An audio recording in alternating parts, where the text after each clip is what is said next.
Voilà, bonjour. Je me suis battu pour avoir du son, mais j'ai eu le son. Bon, c'est toujours comme ça. Je dois beaucoup me battre pour avoir le son. Enfin, le son est là, et c'est le principal. Bon, aujourd'hui, on va voir un petit peu, je veux dire, on va philosopher un petit peu sur l'électronique. Mais pas n'importe laquelle, c'est l'électronique, donc analogique.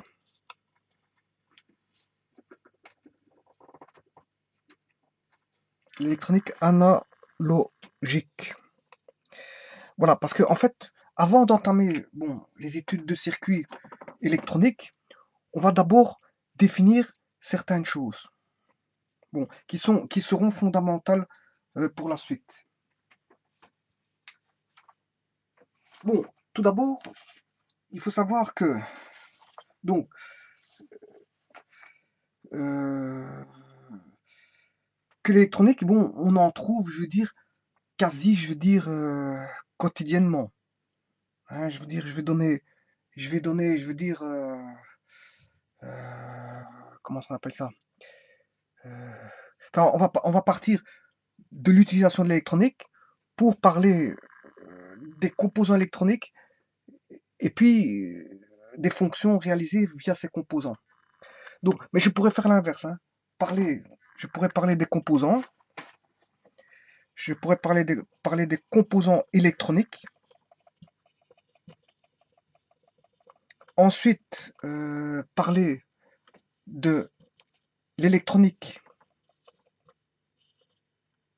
des fonctions électroniques, donc des fonctions électroniques, et ensuite parler de l'usage, hein, de l'usage qu'on en fait de l'électronique.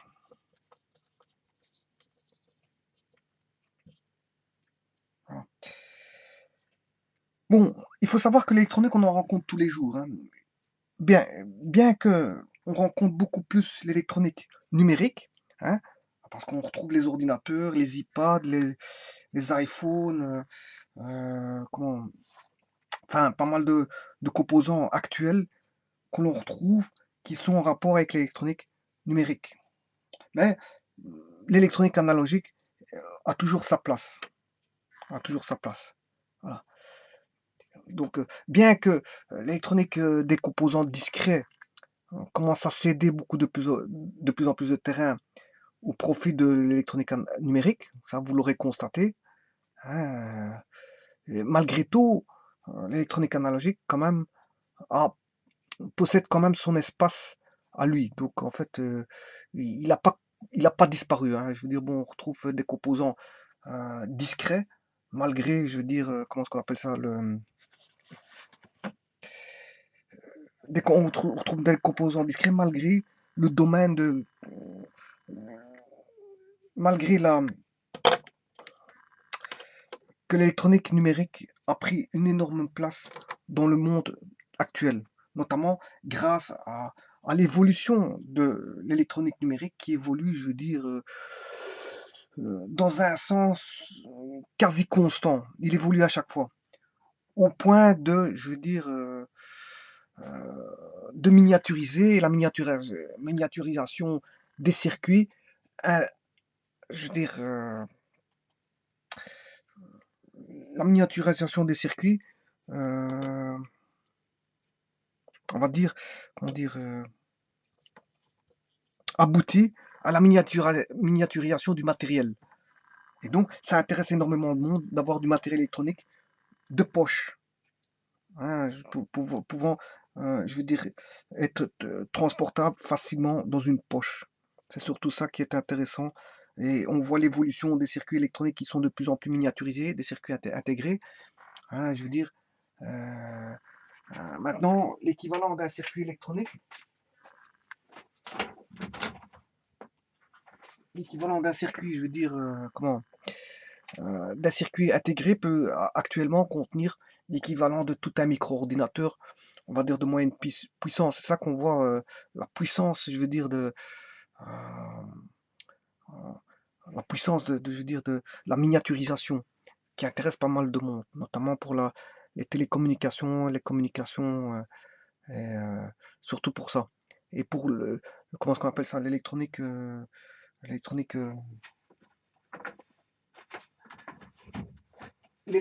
grand public. Voilà.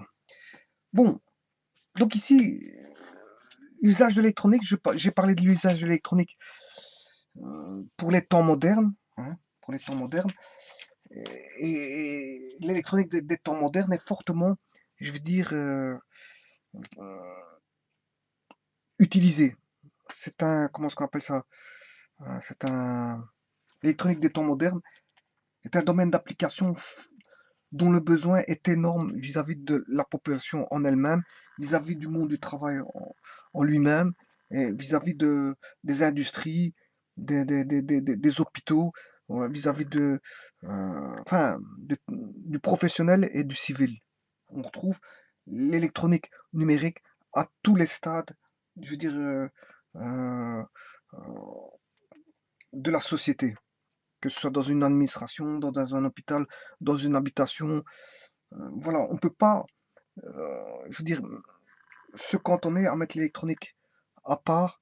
Hein, je veux dire,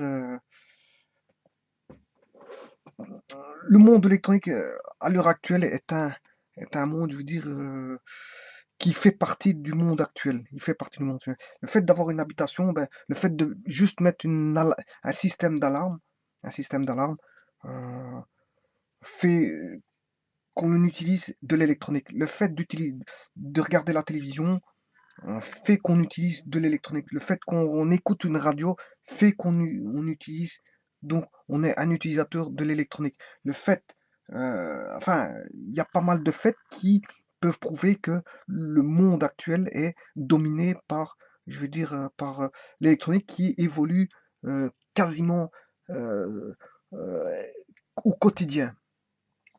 Donc, comme j'ai dit, les techniques numériques s'imposent dans un nombre croissant de domaines, hein, euh, ben, au détriment de l'électronique analogique, malheureusement. Mais comme je l'ai dit, les applications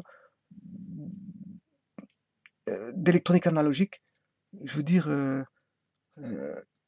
malgré tout, on leur part, on leur part. Elles n'ont pas disparu loin de là, loin de là. Voilà. Enfin, faut savoir que aussi dans l'électronique numérique, bon, l'électronique numérique, il y a une forte place du logiciel qui prend de plus en plus d'importance par rapport au matériel. Voilà. Alors, le matériel, qu'est-ce que c'est?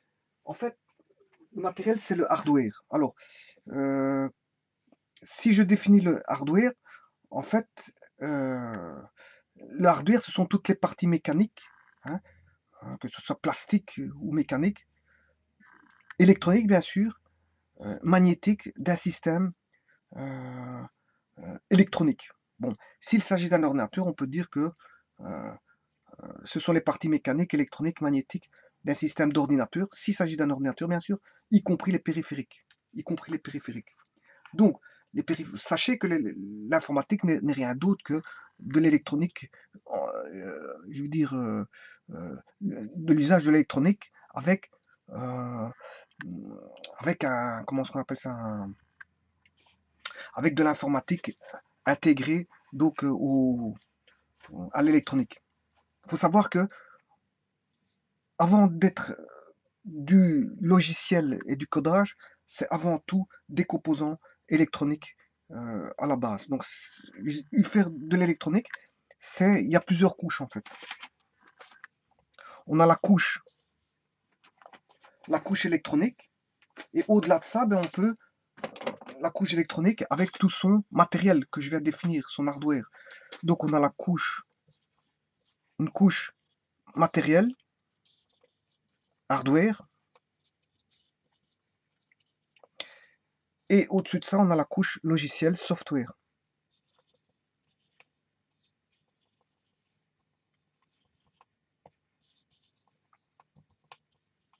Voilà.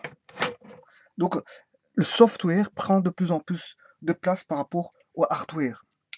Bon, pour plusieurs raisons. Parce qu'en fait, euh, un programme est plus facilement, je veux dire, modifiable que de commencer à modifier tout un circuit électronique. Voilà. On peut faire des modifications sur un circuit électronique, mais ça reste de la paramétrisation, comme si on jouerait avec une constante variable. Par exemple, un paramètre lambda. En mathématiques, ce serait un paramètre lambda. C'est-à-dire, par exemple, je joue sur un potentiomètre, mais je ne sais pas faire plus que bouger, diminuer, augmenter un potentiomètre. Je ne sais pas faire plus qu'augmenter ou diminuer une résistance. Je ne sais pas faire plus que augmenter ou diminuer une tension. Contrairement à un logiciel, bon, on peut complètement modifier un programme sur sa logique complète. Et donc là, c'est plus du variable. Et donc, qu'est-ce qui est plus intéressant du paramètre, de la paramétrisation, on va dire, modifiable ou des variables modifiables? Eh bien, c'est plus facile de modifier des variables que de modifier des paramètres je veux dire, paramètres qui sont, je veux dire, on va dire figés. On va dire figés qu'on peut modifier, mais figés dans un- on sait modifier, comme je viens de le dire, une résistance variable, un potentiomètre, un condensateur, on peut le faire varier, mais par contre, au niveau du programme, je peux modifier pas mal de choses. Au niveau, rien que via la structure du programme. Voilà, ça c'est une chose. Mais la seconde, c'est qu'un programme, on peut le copier facilement, hein. Contrairement à un circuit électronique, bon, c'est plus difficilement copiable qu'un, comment est-ce qu'on appelle ça, qu'un programme. Programme peut être modifiable à l'infini, il peut être copiable, il peut être voilà. Donc et la structure qu'on peut mettre au niveau du programme, de la programmation est plus grande par rapport aux modifications que l'on peut faire au niveau du hardware. Donc le logiciel prend énormément d'importance à l'heure actuelle par rapport, je veux dire, au hardware. D'où l'intérêt d'utiliser plus du numérique. Du numérique qui est, en fait, sont des signaux qui sont tout simplement du créneau. Le numérique, c'est des signaux créneaux. Tout le numérique sont des signaux créneaux. Voilà. Créneau, en fait, ça veut dire l'électronique numérique joue sur des signaux hein, de ce style-là, créneau. Bon, alors, voilà. Ici, on va voir les composants électroniques. Donc, un système électronique, c'est un ensemble produisant à partir de signaux d'entrée, des signaux de sortie. Voilà. À partir de signaux d'entrée, on a des signaux de sortie. Donc, si je dessine, je peux le faire ici. Donc,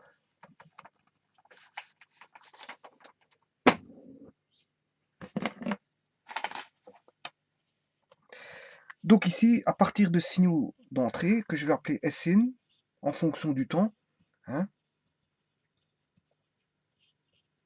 ben, j'ai des signaux de sortie qui ne sont pas forcément les mêmes qui sont réadaptés, justement, par une multitude de fonctions. Voilà.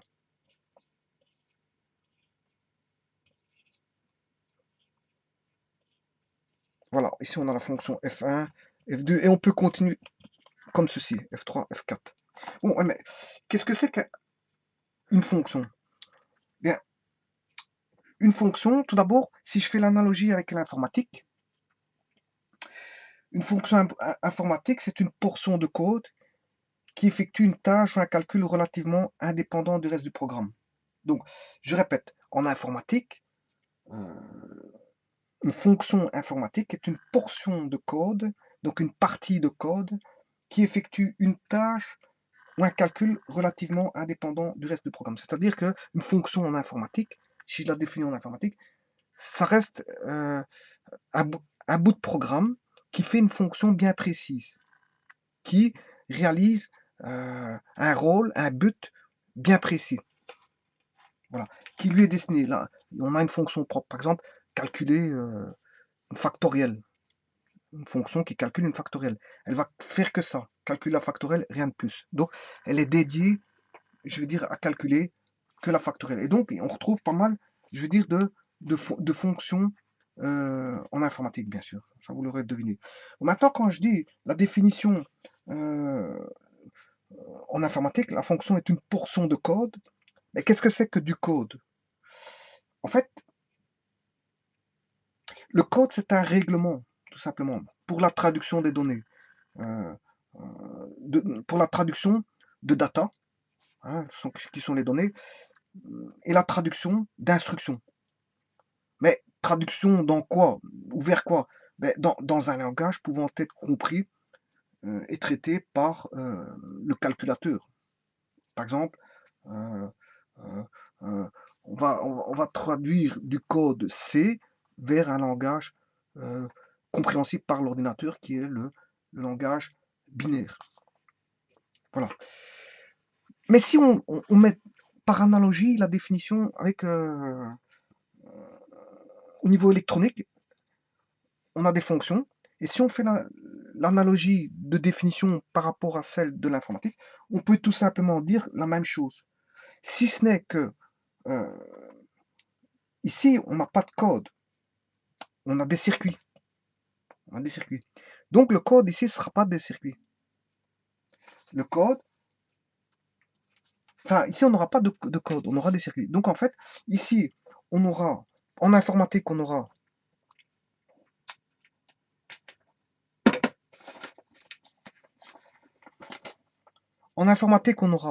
donc des instructions. Ces instructions, bien sûr, quand je dis instructions, c'est des data aussi, hein. Il n'y a pas que des instructions. Des instructions et des data qui vont faire du code, qui vont, euh, comment on appelle ça? Qui vont établir, par exemple, une fonction. Voilà. Donc, qui va réaliser une ou plusieurs tâches, ou un ou plusieurs calculs. Voilà. Ça, c'est en informatique. Mais si je retranscris ça, cette définition-là, au niveau électronique, ben, en électronique, on n'a pas de data. Donc, on dira que on aura des composants bien sûr électroniques, parce qu'un composant peut être électrique, peut être voilà, composant électronique. Je dis pas organe, hein. Je n'ai pas dit organe, parce que l'organe, c'est plutôt dans une machine, c'est un ensemble de pièces assurant une fonction aussi, hein. Mais c'est un ensemble de pièces assurant une fonction particulière. Par exemple, euh, une commande, un guidage, une transmission, un assemblage. Bon, ici, et en fait, un composant, c'est plus, hmm, comment est-ce qu'on appelle ça? Un élément standard utilisé dans la construction en grande série. Voilà. C'est vrai que les définitions sont un peu spéciales, mais un composant électrique ou un composant électronique ou un composant mécanique sont tous des composants qui sont sortis en grande série et on les appelle tous composants. Voilà. Voilà. Voilà. Donc, pas confondre un composant électrique d'un composant électronique et pas confondre un composant mécanique d'un composant électronique. Bon, un composant électronique, c'est un élément standard, je veux dire, fabriqué en grande série. En grande série. Voilà. Et ici, une fonction, les fonctions sont établies par des circuits. Donc les composants vont être montés en circuit bien sûr électroniques, qui elles vont former circuits électroniques vont former les fonctions. Et ça, c'est en électronique. On voit bien l'analogie informatique électronique, parce que l'informatique, c'est aussi euh, un traitement. Ici, c'est un traitement, hein. On a un traitement. Ici, on a des sorties. Et ici, on a des entrées. Donc, en gros, on a des inputs. Et en informatique, on trouve le même schéma, hein. On a des inputs, un traitement, hein. On a euh, output, des sorties. Ici, on voit bien que ce sont des signaux d'entrée. En informatique, bon, ce sont des datas. Les entrées, ce sont des données, hein. On rentre des données, on fait un traitement sur ces données et on en ressort un résultat. Voilà, donc ça c'est en informatique. Mais en électronique, c'est un peu la même chose. On a des entrées, des traitements et on peut avoir une sortie de signaux en relation aux entrées par rapport à des besoins bien spécifiques de signaux de sortie qu'on aurait besoin. On fait rentrer des signaux d'entrée, on les traite, mais le traitement peut être complexe par plusieurs fonctions. Voilà. Comme un programme peut être complexe. Un programme peut être complexe avec d'énormes fonctions, assez conséquents au niveau taille.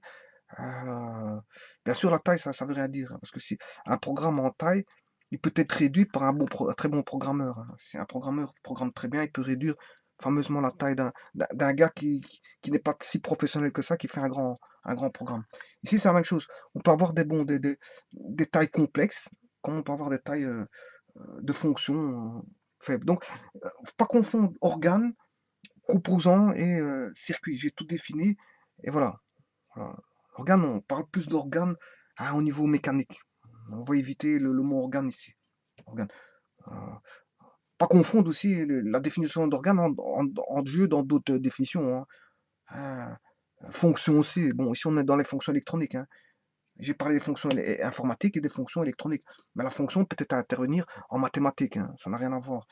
Une fonction, tout comme l'organe, on peut avoir un organe judiciaire, un organe dans le corps humain, mais ça n'a rien à voir avec tout ça. Ça, vous l'aurez deviné. Bon, alors, qu'est-ce qu'on... Revenons à nos moutons. Après avoir défini tout ça, donc du point de vue hardware, du point de vue donc physique hardware, une électronique est composée de cartes réalisées en circuits imprimés et supportant des composants connectés entre eux. Donc, on peut avoir donc un circuit. Ce sont des circuits imprimés justement comment on appelle ça les circuits électroniques. Ce sont des circuits imprimés et ils réalisent une fonction de sortie complète par rapport à tout un traitement de fonctions intermédiaires. Voilà, et on en ressort des signaux de sortie qu'on qu'on aurait, enfin qu'on juge utile, euh, qu'on juge utile. Voilà. Donc ici,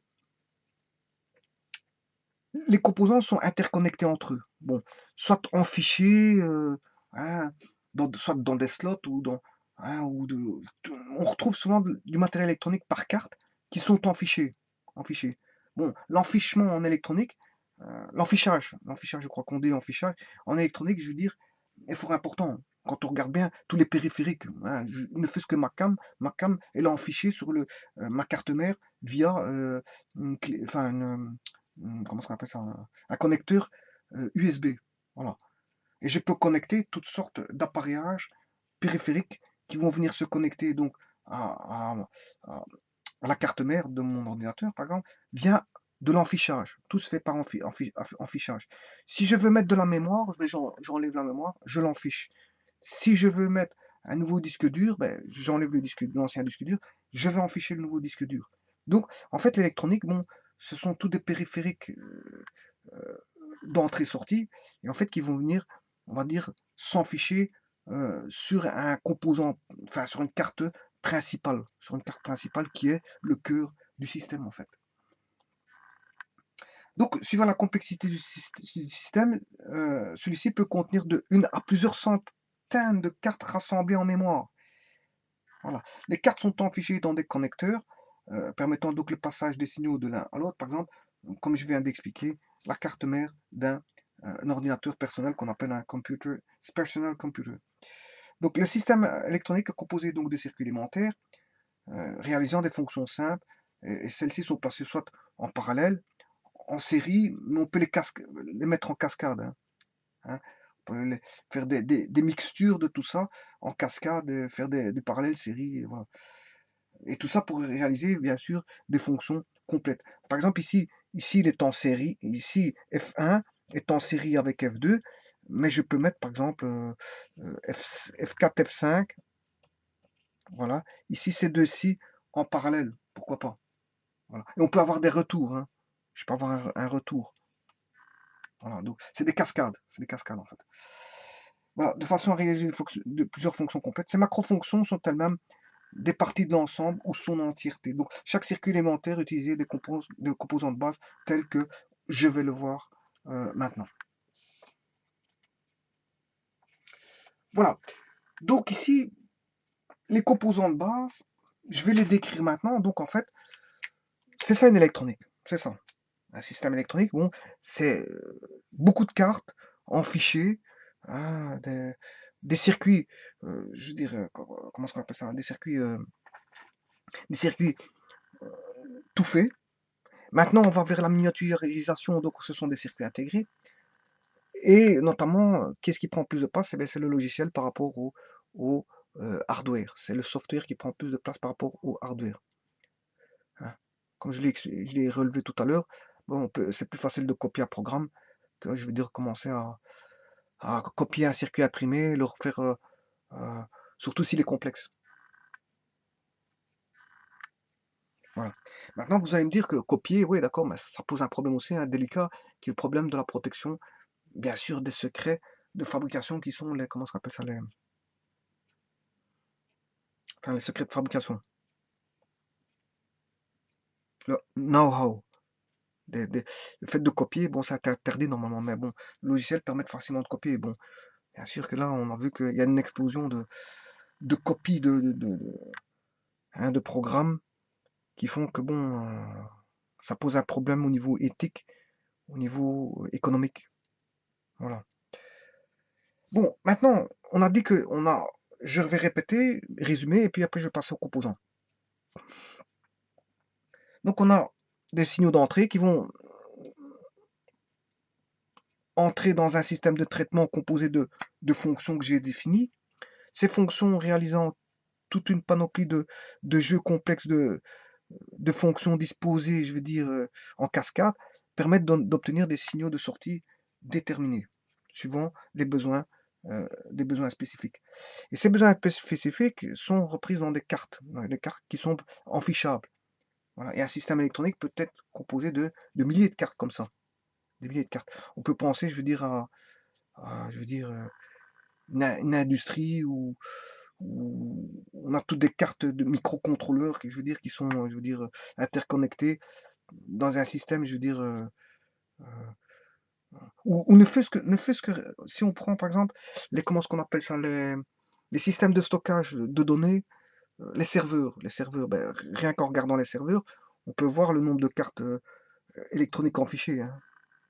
Ouais, je ne sais pas combien il y en a, mais bon, d'ailleurs, il en faudra de plus en plus en fonction de le temps que le temps passe, parce que bon, les données sont toujours conservées et il faut trouver toujours de nouveaux supports qui puissent intégrer les nouvelles données. Et donc, on s'imagine la quantité, je veux dire, d'informations qu'il faut stocker, donc la quantité, je veux dire, de mémoire et de système électronique comment est-ce qu'on appelle ça, qu'il faut pour rien que stocker les données.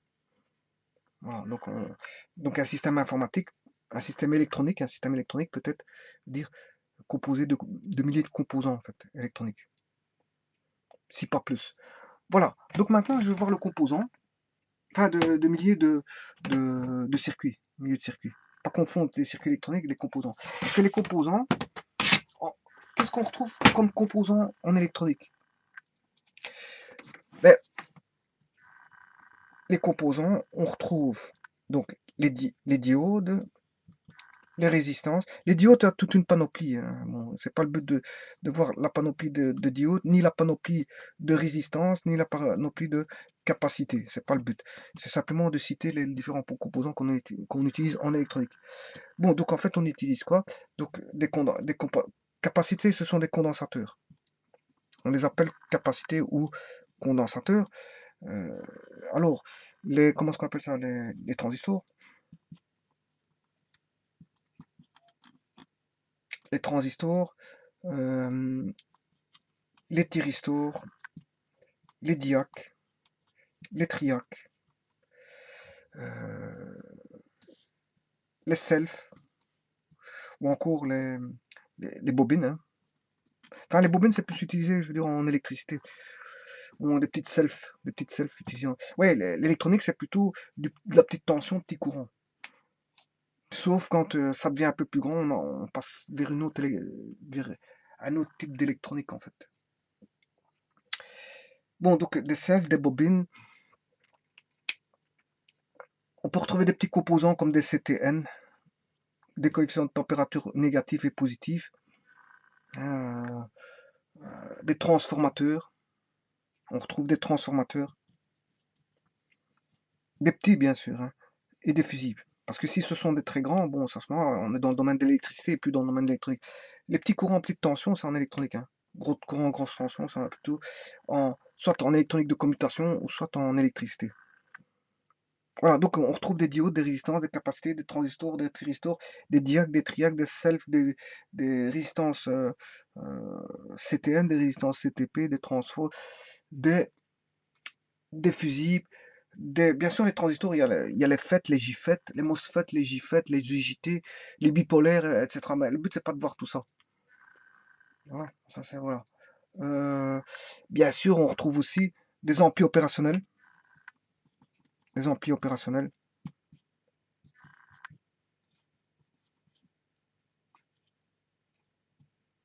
des amplis opérationnels, et bien sûr, ce qui fait le charme de l'électronique de maintenant, c'est-à-dire les circuits, tout ce qui est circuits intégrés, miniaturisés, qui permettent de remplir des fonctions qui, elles, sont remplies de composants et qui sont miniaturisés. Donc c'est comme si on avait une fonction qu'on a, je veux dire, réduit au maximum pour le rendre tout petit, et il fait toutes les fonctions que j'ai expliquées tout à l'heure.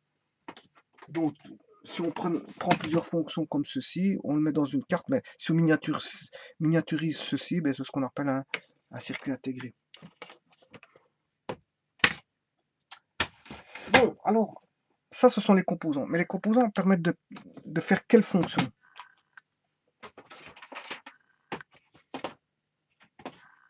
Bon, je me situe toujours en électronique analogique. Hein. Je me situe en électronique analogique. Donc, quelles sont les fonctions possibles, je veux dire, en électronique analogique?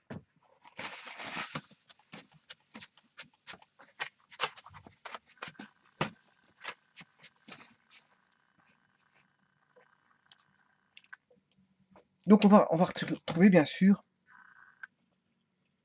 l'amplification.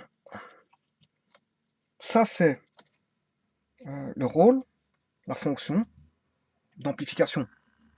Et quel est son circuit qui va réaliser ce rôle? Le circuit sera l'amplificateur. Voilà. Donc on retrouve l'amplification, on retrouve la commutation. Mais qui va réaliser la commutation? Le circuit, ce sera un commutateur. L'organe ou le circuit. Hein. Là, on parle d'organe. Voilà. Comme j'ai défini tout à l'heure, peut-être un organe mécanique, hein. C'est peut-être un commutateur, voilà, bon, un switch ou quelque chose comme ça. Mais ça peut être un circuit de commutation aussi. Hein. Donc, la différence entre le circuit qu'on commute manuellement, ben, là, il y a une inertie, hein, contrairement à un circuit de commutation électronique où il n'y a pas d'inertie. Ça se fait automatiquement parce que ce sont des électrons qui passent, donc il n'y a pas de masse d'inertie à manœuvrer. Donc c'est pour ça que je dis organe. Si c'est un switch, c'est un organe. Un switch, voilà, ben, si c'est au niveau électronique des transistors de commutation qui vont venir commuter ou des autres composants électroniques, et ben à ce moment-là, on va dire que c'est un circuit électronique ou des composants électroniques qui vont venir faire la commutation. Donc la commutation sera faite par un circuit qu'on appelle un commutateur. Alors maintenant, on a les génération de signaux. Là, on aura des générateurs. Bon, les signaux qu'on peut générer, c'est des triangulaires, hein, des rapides, des triangulaires, je veux dire, à large pente, à grande pente, à petite pente, des sinusoïdes, hein, je veux dire, voilà, génération de tout type de signaux où on a f est égal à y égale f de t. Voilà. Et si le signal est à créneau, à ce moment-là, c'est du numérique. Hein. Voilà. Si le signal est à créneau, on est dans le domaine du numérique si la génération est de génération de signal créneau. Pas forcément dans le numérique, mais en tout cas, le numérique va utiliser exclusivement le signal créneau, bien qu'on trouve des signaux créneaux en analogique pour certaines fonctions.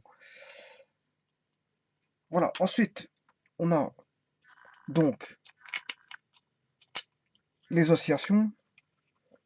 Les oscillations sera fait par un oscillateur. Alors, les sommations. Les sommations sera fait par un sommateur. Les multiplications. Les multiplications seront faites, puis c'est généralement pour indiquer une multiplication, seront faites par des modulateurs, modulateurs de signaux, ou des multiplicateurs. Voilà. Alors on retrouvera aussi des corrections. Ce sera établi par des circuits correcteurs. Hein, on retrouve le contrôle automatique de gain, par exemple, un circuit de correction. Bien sûr, quand je dis correction, c'est contrôle et correction. Hein. Ça peut être un contrôle. Voilà. Alors, on aura aussi des régulations. Et là, on aura des régulateurs. Ensuite, on aura des fonctions de temporisation. Hein, créer un certain temps. Et là, temporisateur. Bien sûr, ce qui va avec les temporisateurs, c'est les compteurs. Comptage. On pourra faire via des compteurs. Temporisation, dès qu'on fait une temporisateur, on peut compter. Hein. Voilà. Donc ici, du comptage, bien sûr, il y a la notion de filtre, filtrage. Donc, on va utiliser des filtres. Voilà. Bon, mais si je continue mon raisonnement comme ça, quels sont les circuits en cours qu'on retrouve en électronique?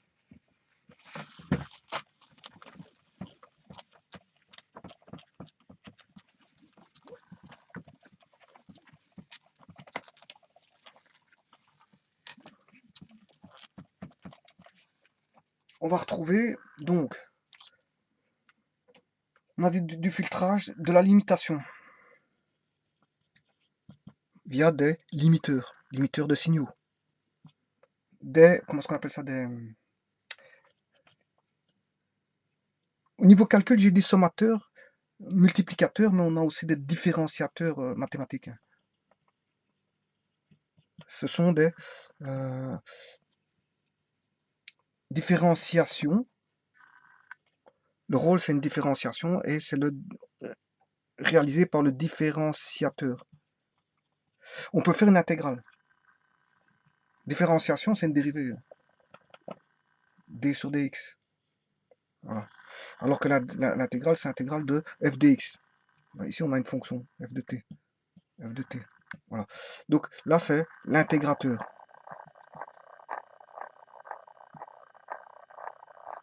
Donc on aura des limiteurs. Bien sûr, on pourra translater la fonction, faire des translations.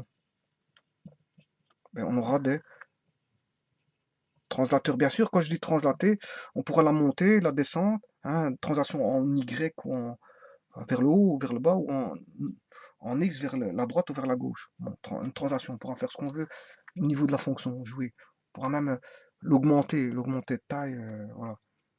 Faire k fois f de x, voilà. Alors, détection. On pourra faire de la détection. Et là, on en va faire des détecteurs.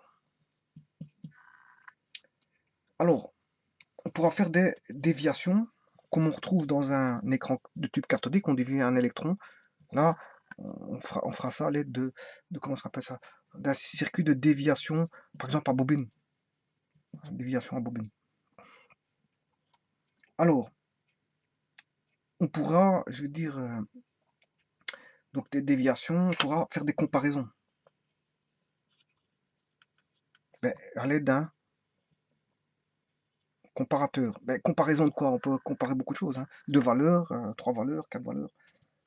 On peut comparer, je veux dire, la phase de 2 signaux, s'ils sont en phase ou pas. On peut comparer beaucoup de choses. Enfin, voilà. Bon, donc on peut faire des déclenchements. Mais les déclenchements, on pourra les faire via des bascules. Hein. Des bascules, voilà. Des déclenchements, on pourra faire des, comment est-ce qu'on appelle ça, quand je dis bascules, on peut dire aussi des déclencheurs. Comme on peut amplifier, on peut atténuer. Atténuation, on aura des atténuateurs. On pourra faire des conversions de signaux via des convertisseurs. Hein. On pourra faire aussi Enfin, il y a encore beaucoup de fonctions qu'on peut faire et je ne vais pas tous les dire, mais j'en ai dit, euh, en fait, en gros. Maintenant, vous commencez à voir que on a le composant électronique, hein, que j'ai expliqué tout à l'heure. Donc, voilà les composants.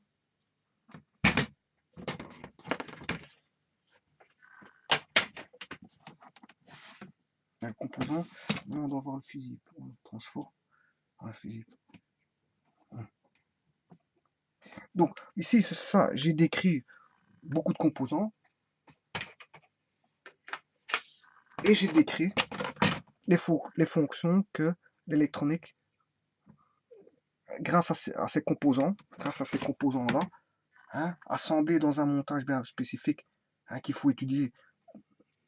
Le limiteur, il faut l'étudier. Bon, ça, on ne fait pas un limiteur, je veux dire, de tête comme ça, à moins que, il y a moyen de trouver, mais bon, il y a moyen de trouver, mais normalement, tout ça, ça a déjà été créé, hein. On se base sur le créer, il ne faut pas tout recréer, tout ça. Bon, si on devait chaque fois rétablir toutes les théories de ça, bon, toutes ces théories sur les limiteurs, les différenciations, sur les différenciateurs, d'intégrateurs, translateurs, il n'y a pas besoin de les réinventer puisqu'ils existent.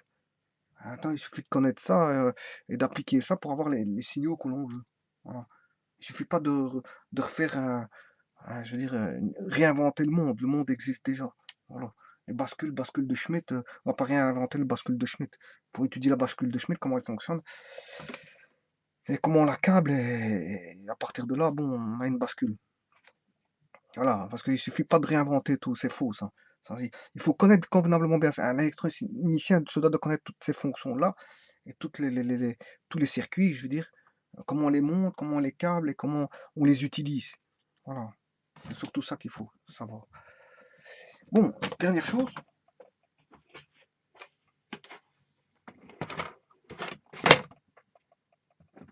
domaine d'emploi, comme j'ai dit, il y a pas mal de domaines d'emploi. Le problème qui dit domaine d'emploi dit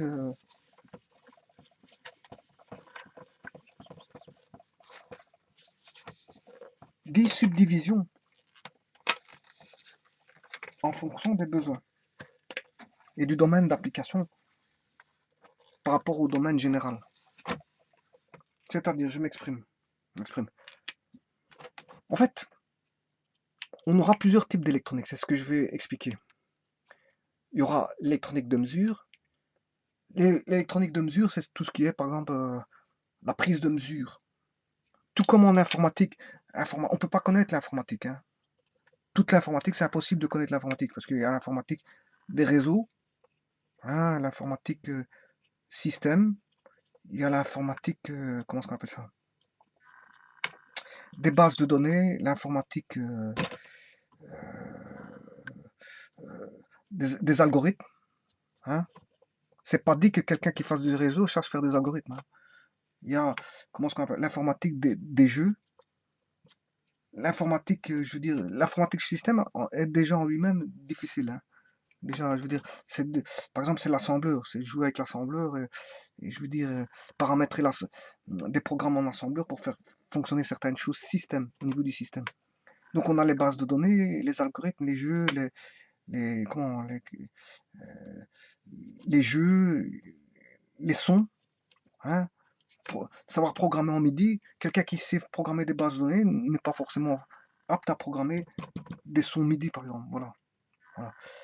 Donc, euh, et encore dans tout ça, il y a encore des métiers informatiques qui existent, hein, qui chapeautent, je veux dire, tout ça, qui ne touchent à rien et qui codent rien du tout, qui ne câblent rien du tout, mais qui chapeautent tout ça. Par exemple, si je prends un analyse programmeur, je veux dire, on a des personnalités responsables en fonction des hiérarchies et qui donnent des instructions, je veux dire, et qui ne font aucune ligne de code et qui ne câblent rien du tout. Voilà. Donc, donc on a tout un monde de l'informatique.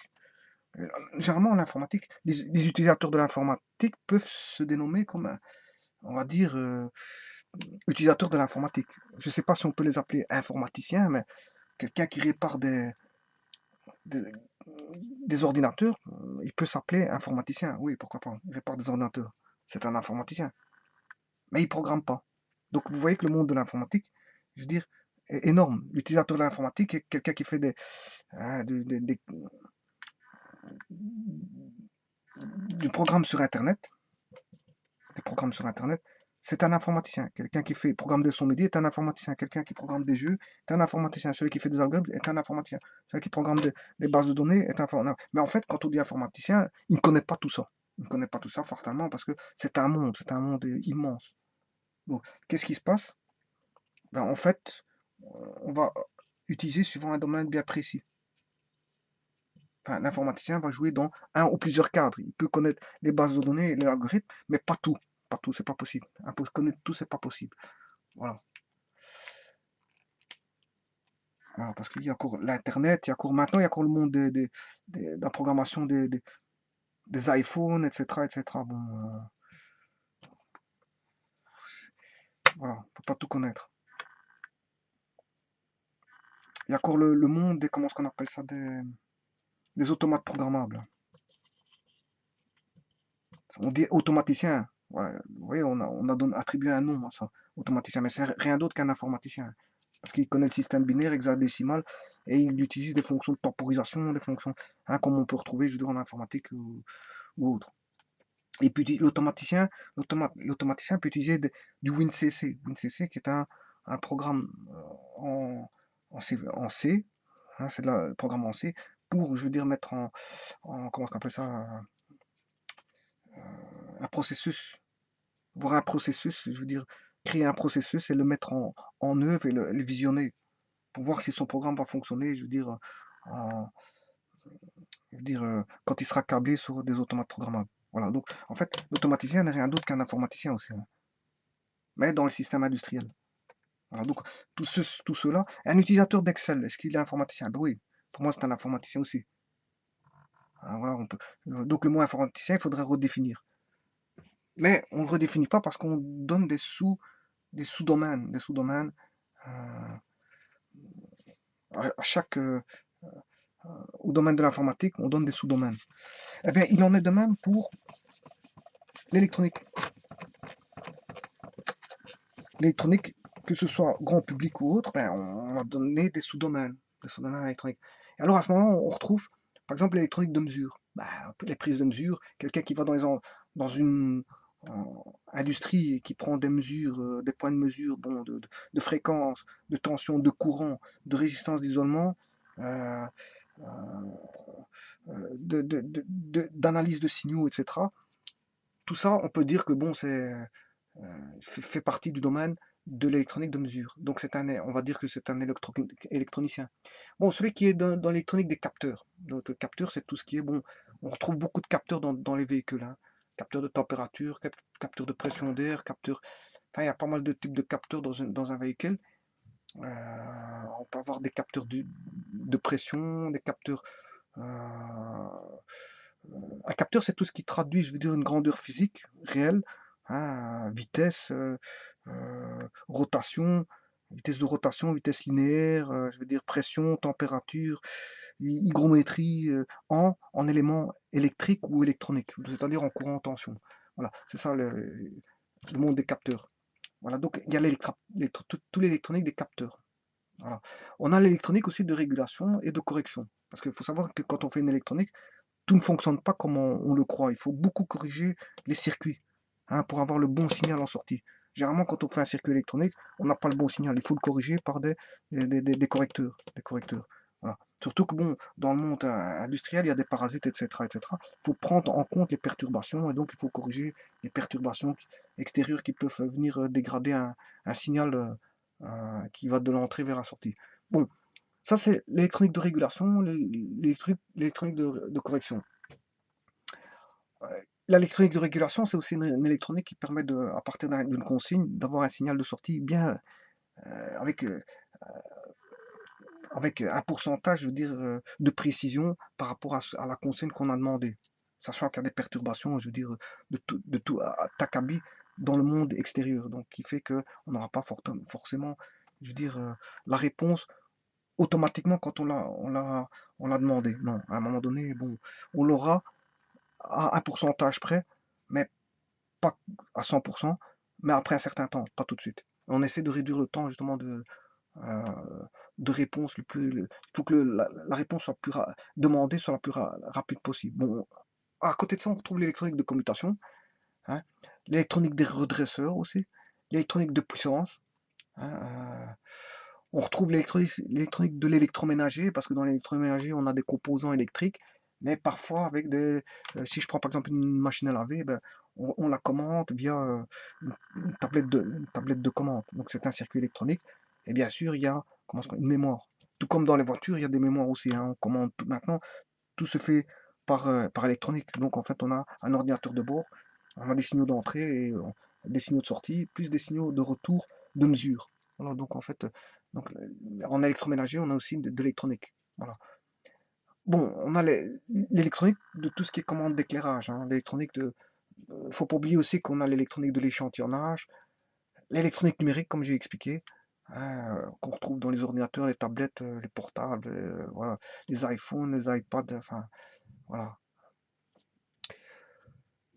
On retrouve aussi de l'électronique aussi sur les pupitres de commande, de supervision, électronique enfin, dans les téléviseurs, les écrans tactiles, les écrans, voilà, ça c'est l'électronique numérique, tout ça en fait. Voilà. On a aussi l'électronique des process, bon, l'électronique de commande, l'électronique de process, etc., etc. Enfin, bon. Il y a pas mal d'électronique, donc comme j'ai expliqué au niveau informatique, on a pas mal de domaines au niveau euh, de l'informatique, mais on a aussi pas mal de domaines au niveau de l'électronique. Bon, quelqu'un qui s'y connaît dans l'électronique de l'électroménager ne s'y connaît pas, peut-être pas en électronique des redresseurs. Quelqu'un qui s'y connaît en électronique de redresseur ne se connaît pas en électronique euh, domestique comme les alarmes, les systèmes d'alarme. Voilà.